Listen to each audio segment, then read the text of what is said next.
yang terjadi di elit politik nasional itu tidak seperti, sama sekali tidak seperti yang Anda baca di koran atau Anda dengarkan di televisi, gitu ya. Satu. Nomor dua, apakah presiden berkuasa? Tidak. Apakah Megawati berkuasa? Tidak. Apakah anak-anaknya Megawati berkuasa? Akan semakin tidak. Ya. Terus siapakah yang berkuasa? Gitu. Yang berkuasa tidak pernah muncul di media massa. Jadi mereka membutuhkan ketidakpastian dari pelaku-pelaku di panggung ini, diadu domba sedemikian rupa. Nah, siapakah yang madu domba? Yang madu domba ini sudah juga sedang bertarung di antara mereka. Jadi nanti ada skala global internasionalnya, terus nanti ada tajalinya yang agak regional nasional, gitu ya.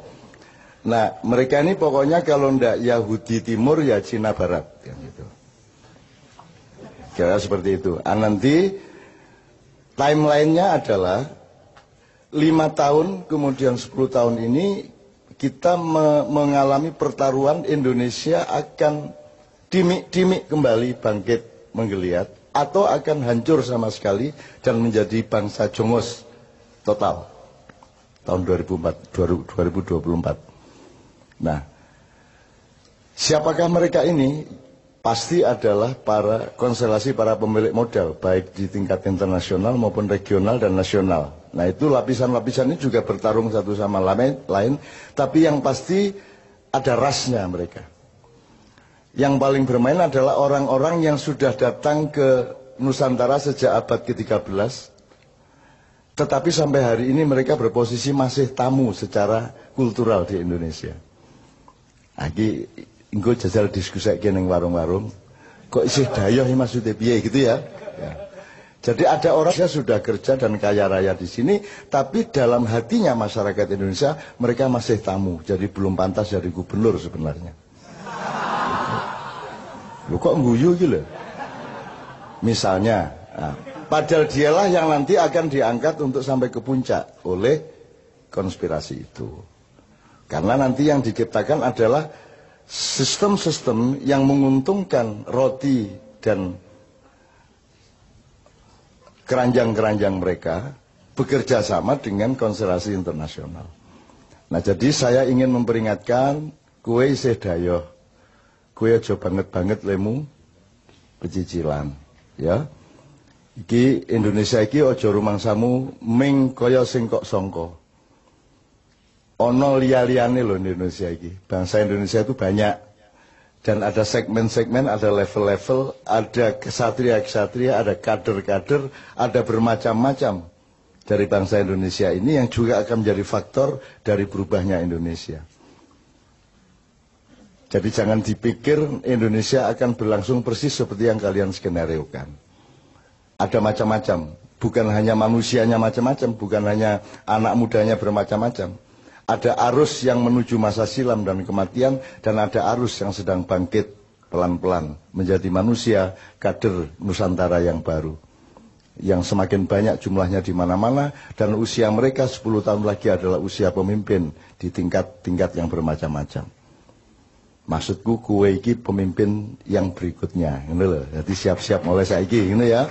Oke. Muhtasib wis ben kursus dhewe kono. Tuh. Karena dia punya kesibukan sendiri yang sifatnya kosmis ya, dia kosmis. Pokoknya dia hubungannya sama Tuhan konflik tiap hari sama Tuhan. Piye to karepmu kowe iki? Nah gitu lagi gitu. Itu urusan, itu kan salah satu hiasan Indonesia sehingga disukai para malaikat karena ada kaumul muhtasibin gitu kan.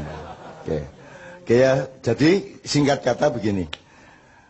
Anda jangan benci Jokowi, jangan benci Mega, jangan benci siapapun yang seakan-akan sedang berkuasa. Anda harus merasa kasihan kepada mereka. Dan doakanlah Jokowi yang terus-menerus mendapat tekanan. Anda tahu kan kalau SBY itu kan selalu ragu. Kalau yang sekarang ini tidak ngerti apa yang diragukan atau apa yang ditegasi. Itu.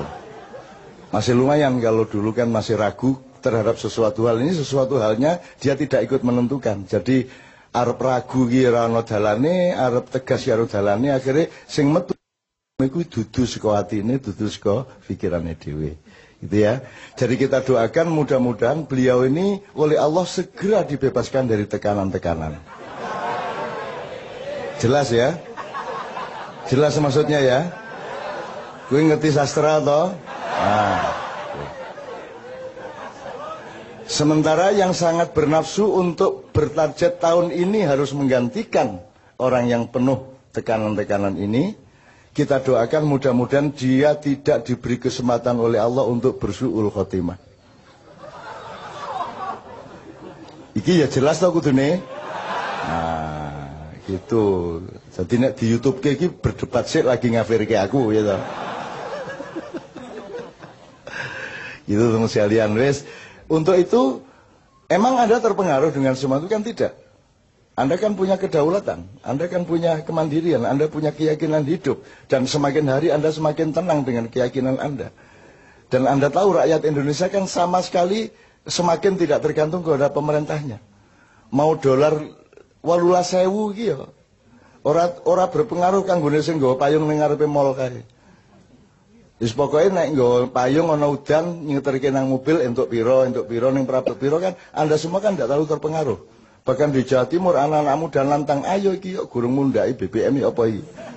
Kurang ajar, nang wis ayo diunggahno ayo. Nang wis. Mosok gak mundak-mundak iki lho. Ayo diunggahno ayo sepur mesisan 4 kali lipat ayo apa ngono. Engko tak delete tekek ndek njero balas. Nek sak delete tekek supaya gak mlaku mesisan wis. Gitu loh. Pesawat-pesawat barang iki.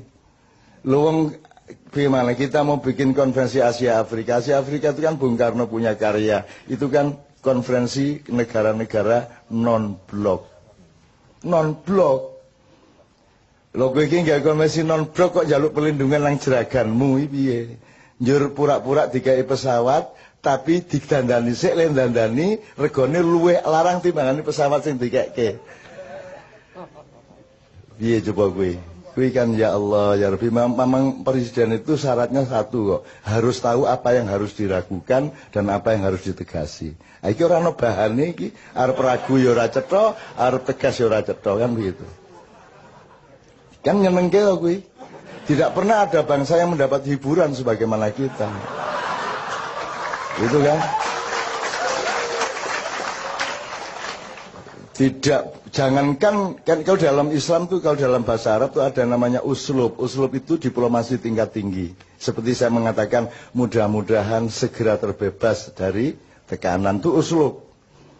Ketika saya acara dengan KPK yang pertama, saya berdoa, ya Allah, segera bubarkanlah KPK. Itu kan uslub, artinya maksudnya kehakiman, kepolisian, kejaksaan sudah beres, bisa menjalankan tugasnya dengan jujur sehingga tidak diperlukan KPK. Jadi kalau KPK didoakan untuk bubar itu artinya supaya tidak perlu ada ad hoc lagi untuk mengurus korupsi kan gitu. Tapi orang karena pikirannya linier dan sastra kalimat aja tidak jelas. Maka ketika saya berdoa dengan tingkat uslub tadi, susastra tinggi tadi, orang paham loh kok Cak Nun menginginkan KPK bubar karepe piye?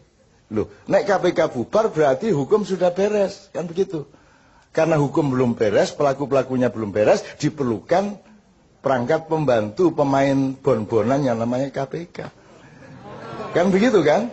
Nah, kalau sudah kesebelasannya beres tidak perlu ngebon lagi. Nah, Indonesia ini lebih lucu lagi. Pemain bon-bonnya hanya dimasukkan lapangan, yang pemain yang diganti tidak dikeluarkan dari lapangan. Bener nggak? Loh mestinya kalau diganti yang diganti keluar ki nggak tetap di dalam. Akhirnya gelut dewe sadu-saduan dewe. Kan gitu. Antara pemain pengganti sama pemain yang diganti. Kan begitu. Sampai hari ini toh sadu-saduan nggak karu-karuan. Kan ini nyenengke negara ini nyenengke. Saya luar biasa bahagia sebagai bangsa. Luar biasa bahagia. Iki tenang iki Jon iki malaikat yang nggak pernah ketawa jan nahan banget. Jan kudu guyu tenan kemenungsan gitu. Bahkan tidak ada tugas malaikat untuk tertawa, tidak ada. Malaikat itu semua serius. Tapi khusus untuk Indonesia ini akhirnya rundingan wis ora apa-apa yang guyu wae ya. Ngono ku ya saking lucune kok piye. Edan tenan ambo tenan. Lho wong piye to wong panglima tertinggi TNI kok mendapat gelar anggota kehormatan. Lu panglima kok anggota kehormatan. Piye logikane iki? Gitu lho, piye to iki? Aku kok dikai anggota kehormatan mak iya. Lho piye to iki? Lho aku ini. Jadi, malaikat ora entuk guyu piye? Akhirnya disentak karo Gusti. Rentok guyu malaikat. Ah lucu tenan ini. Lebih itu coba itu. Maka Anda harus tahu itu bukan penjilatan, itu sedang mempermainkan. Ada skenario untuk menggunakan. Gitu loh, dan seterusnya lagi nek dikai contoh kayak banget lah. Dengan bahasa yang seperti itu, maka Anda sebagai orang makyat ternyata uslubnya sudah tinggi. Langsung mengerti. Luar biasa Anda. Di bawahnya baru ada yang namanya balaghah, itu ilmu komunikasi biasa.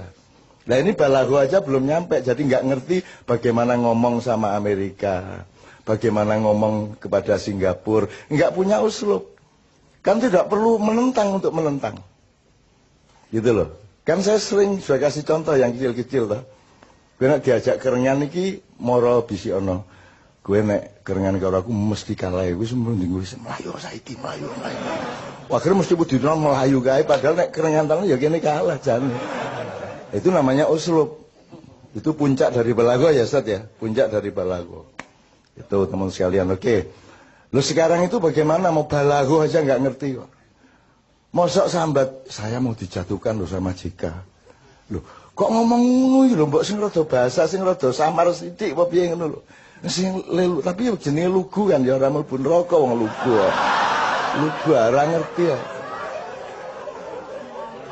Ya ngertine mebel ya mebel, kayu ya kayu. Wis piye dituntut balaghah ya ora iso. Jadi piye meneh, jadi tolong Anda jangan benci ya. Anda harus kasihan dan berempati dan berdoa setiap hari mudah-mudahan beliau segera dibebaskan dari tekanan-tekanan. Amin ya rabbal alamin. Supaya hidupnya tentram, keluarganya tentram, istrinya tidak cemas dan anaknya juga selamat dari mara bahaya. Gitu ya. Ono elek ya ngomong, apik to ya. Apik to gitu loh. Uslub gua. Wah sesuk mesti do Twittere uslub.